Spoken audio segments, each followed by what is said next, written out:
हमने देखा है पोल्स में अशोक गहलोत जी की लोकप्रियता है, आपको लोग पसंद करते हैं, लेकिन आपके एमएलएस के खिलाफ एंटी इनकम्बेंसी है। कहते हैं एमएलएस जो हैं उन्होंने उतना काम नहीं किया है और आपने बहुत कम एमएलएस की टिकट काटे, केवल 17, इसलिए लोग कह रहे हैं एमएलएस के खिलाफ एंटी इनकम्बेंसी में अशोक गहलोत फिर से फंस जाएंगे।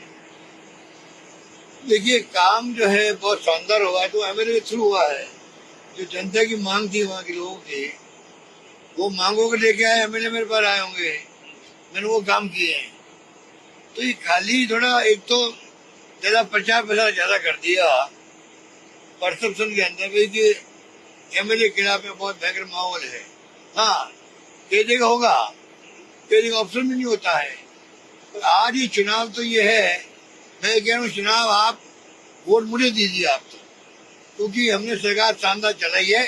वादा करते हैं एक मौका मिलेगा और इसी मजबूत करेंगे हम लोग। तो आप अपने नाम पर चुनाव लड़ रहे हैं, क्योंकि जहां भी जाता हूं अशोक गहलोत के नाम कांग्रेस लड़ रही है, वहां भाजपा नरेंद्र मोदी जी के नाम पर लड़ रही है और मोदी जी भी लोकप्रिय है, मोदी जी की भी लोकप्रियता है राजस्थान में। तो क्या ये चुनाव अशोक गहलोत बनाम नरेंद्र मोदी बन गया है?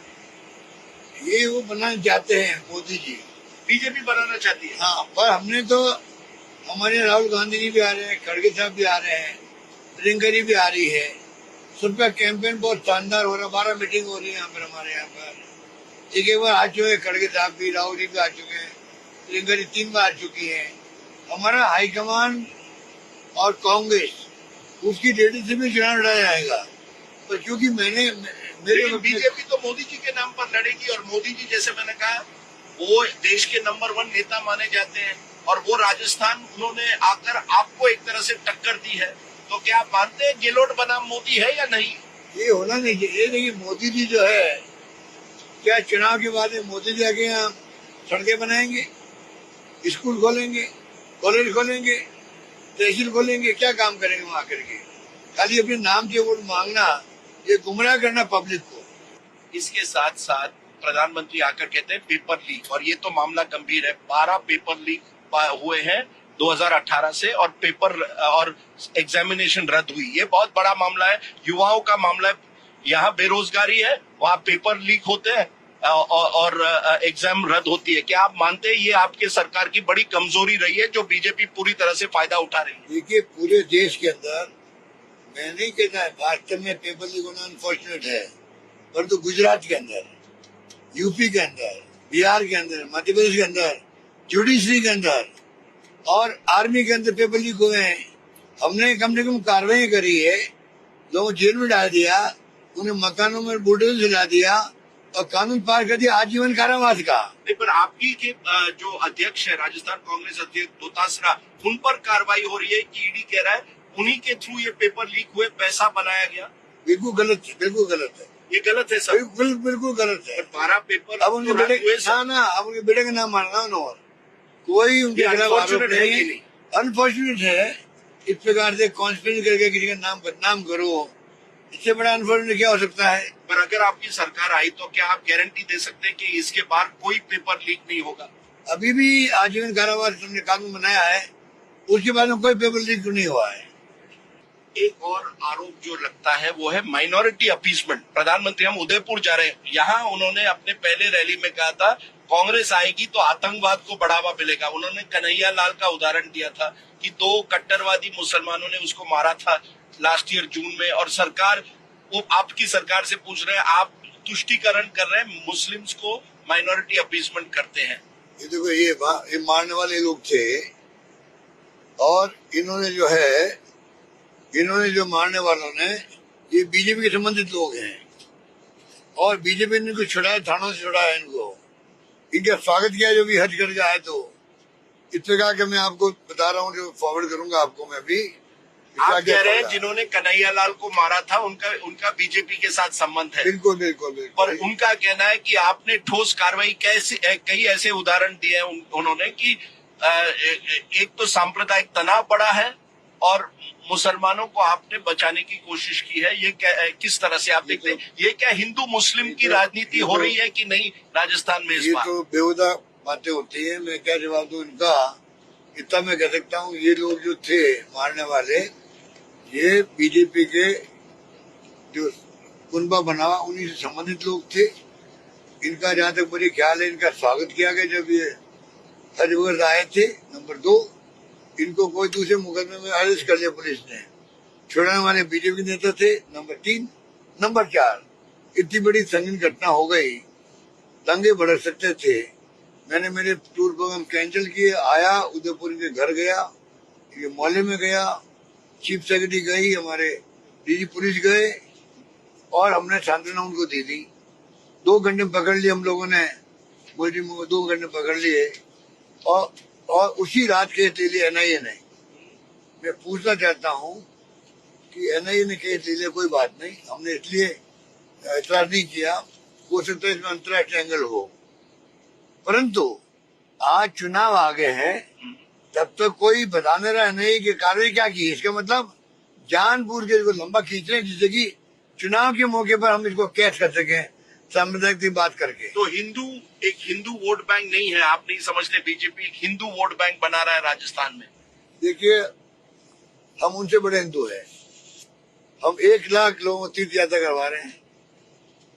हम गायों के लिए उन्होंने दिए 500 करोड़ रुपए दिए अनुदान के गौशालों को, और 3000 करोड़ रुपए दिए अनुदान में।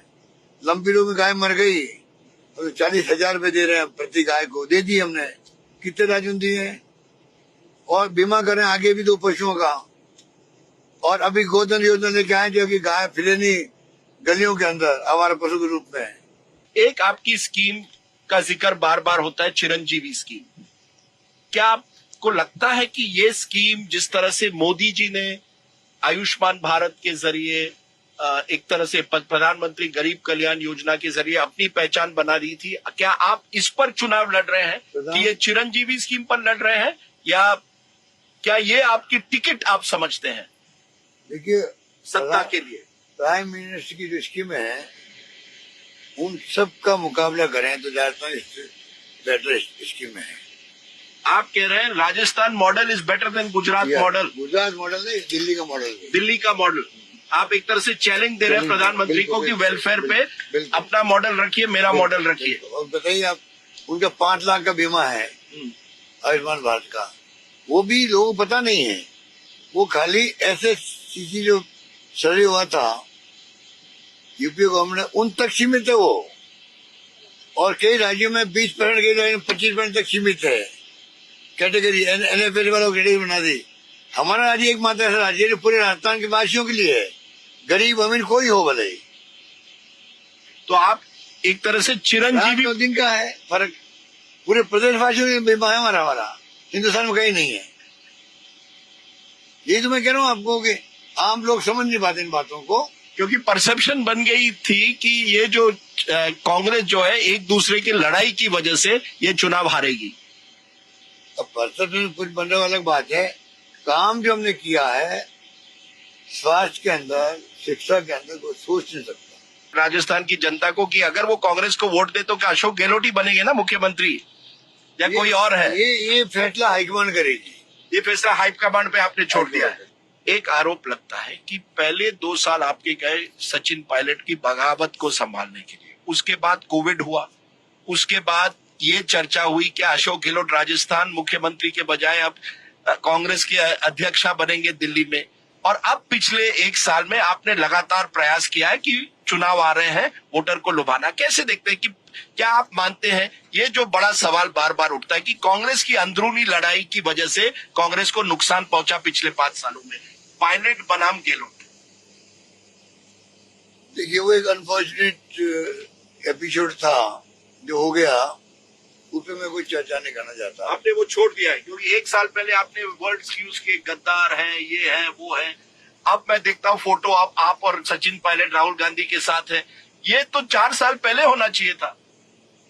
कहना मैं, वो एक अनफॉर्चुनेट एपिसोड था जो बीजेपी का प्लान था, षड्यंत्र था उनका। जैसे उन्होंने मध्य प्रदेश में किया, महाराष्ट्र में किया, कर्नाटक में किया, वही चाल उनकी याद थी।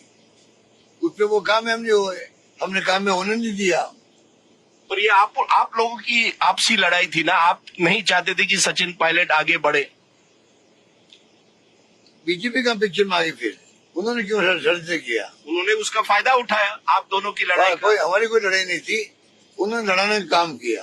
नमस्ते दोस्तों, मैं हूं गरिमा और उम्मीद करती हूं कि आपको सनराइज मसालों के साथ बिहार की हमारी यात्रा लपलप स्वाद बिहार का पसंद तो आ रही होगी। इस जर्नी ने मुझे इस इतिहास से भरे प्रदेश का असली स्वाद जानने का मौका दिया।